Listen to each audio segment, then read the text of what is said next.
All right, just a quick overview before we go through a few problems together. The name of the section was Polynomial Functions. And let me delete this out of the way there. There we go. Polynomial functions. Poly means many, and we can name polynomials by the number of terms and the degree. So the number of terms, we talked about monomials, one term, binomials, two, trinomials, three. Next slide. Next slide, next slide, next slide, next slide. We can also classify polynomials by degree. So the highest power wins out and gives it the name, but each term also has a name. So quintic, quartic, cubic, quadratic, linear, constant. Let me put the slidey thing back up here, which is right there. So if the highest power is 2, then we call it a quadratic. If the highest power is 4, we call it a quartic polynomial. If the highest power is x, we call it a linear polynomial. So it just depends upon the highest power. And notice standard form always puts the equations in order. We graphed all of these to talk about end behavior. End behavior is we look at the highest power and then we look whether it's positive or negative. So when it's positive and even, it has the up on the right and up on the left. I just said that backwards, up on the right and up on the left. If it has a negative leading term and even, then it's down on each side. And then if it's positive and odd, negative and odd, it's opposite. And if it's this way normally, but it flips it upside down the other direction. Okay, so I asked you to do 9 through 37 odd. So let's do a couple of these together. So 13 is where we're going to start. I think we did a couple of these together. Let me see. Oh, there, I made the mark.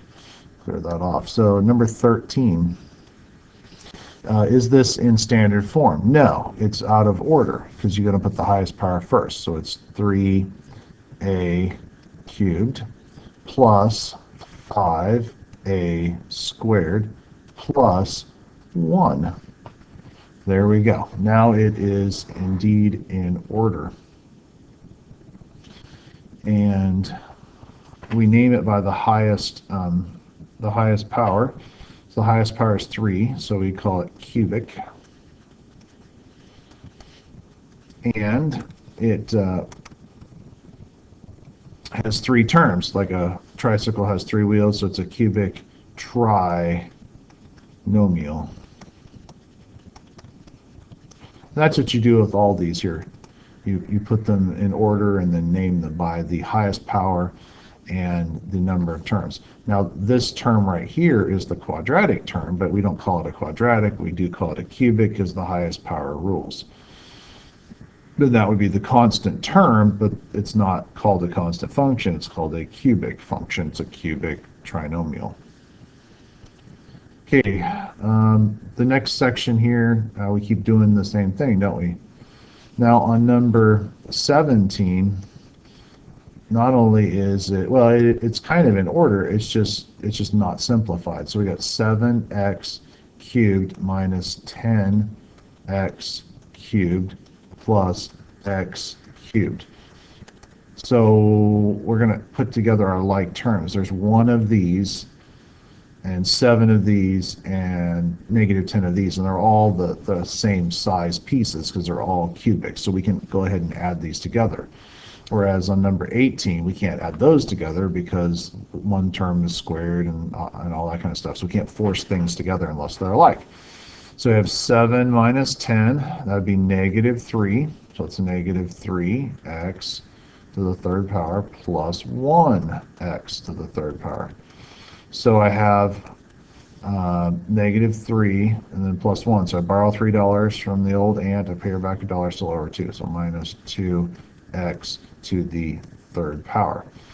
So this is just one single term. It kind of looked like a trinomial, but it's simplified down to a monomial. So there's the cubic term coming back. So cubic, and then monomial. There we go. And next section of problems. Right here, what we do is we talk about the end behavior of the function. So 21's pulled up here. Notice it's out of order, so determine the end behavior of the graph of each polynomial. So it's always related, the end behavior is always related to the highest power. So look right here, that's the highest power. This is a quadratic equation, and the highest power is even, and this is the leading coefficient, the leading number, so that's a positive number because it's plus 6. So it's positive and even. So if you remember a little song from yesterday, positive and even, makes that shape. So it's up on the left and up on the right. So it's up on the left, and then it's up on the right. Let's pick on another one here. You don't have to do this one because it was just odd, but look here at number 24. So that's the leading coefficient, even though it's in the wrong spot. That's the leading one because it's x to the ninth. So x to the ninth is odd, so it's odd, and then negative in front. So it's negative and odd. So we're just focusing right here on that part. Negative and odd. So negative and odd looks something like that on the left and the right. Now it may do a bunch of turns here in the middle, but on the left side it's going to be up, and on the right side it's going to be down. And we're doing the same thing here, I believe. Let me check the directions real quick. So let me make sure I don't have that in front of me. So I'm going to pause it just for a second. Yes, I was correct. The directions are the same all the way through number 31 because I don't have that in front of me. So I got it out in front of me so I can see it now. And minimize that so it's out of the way. Here we go. So like for number 31, again, it's out of order. It was written this way, right? But this is the highest power, so that's your leading term. So it's positive and even, positive and even, so it's going to be up on the right side and up on the left. Oh, I count my left and right backwards. It's 8:46 at night, so I'm tired. Left side it's up, right side it's up. And it may, do a bunch of curvy stuff in the middle, right? But in general, it's going to be up on this side and then up on that side there. Okay, on here we're supposed to determine the shape of the graph of the cubic function, including end behavior, turning points, increase and decrease intervals. So we're going to graph this out here.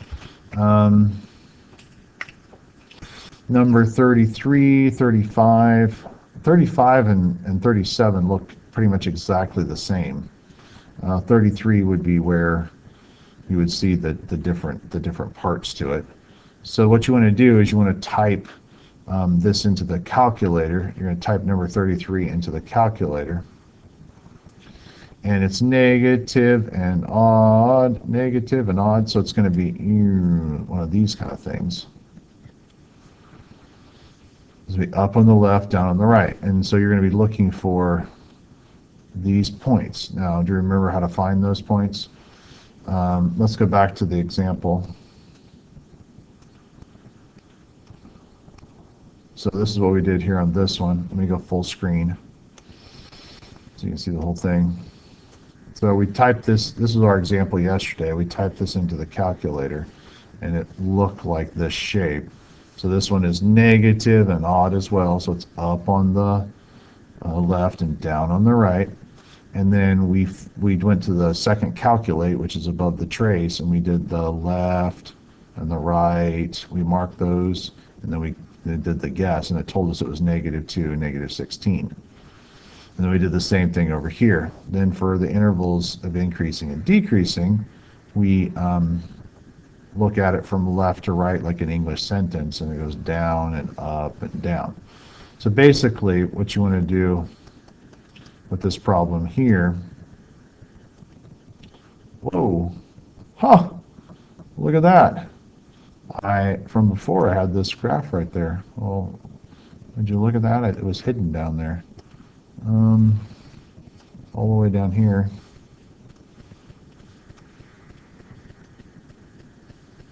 Wait a second. There we go. Now I'm bringing it up. Oh, I should use the mouse to be a lot faster. Okay, so that's what this one looks like typed in. And then I just gave away now the maximum is not going to be a nice number. You can see the maximum is those two numbers right there. But, so you type it in.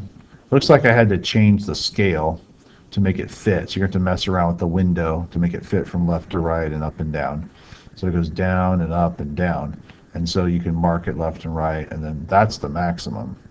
Now remember, it increases between the minimum and maximum, and then it's decreasing on the outsides of those. So you're going to write that out kind of like we did right here. So in between the two, between -2 and 2, see, that's how that's written. It's increasing, and then on the outsides, it's decreasing. So when we're bigger than 2, it's decreasing, and then here we're saying less than -2, it's also decreasing because it's going down as you read it from left to right like an English sentence. All right, that's enough of me rambling on about this. Hopefully this helps you figure this out.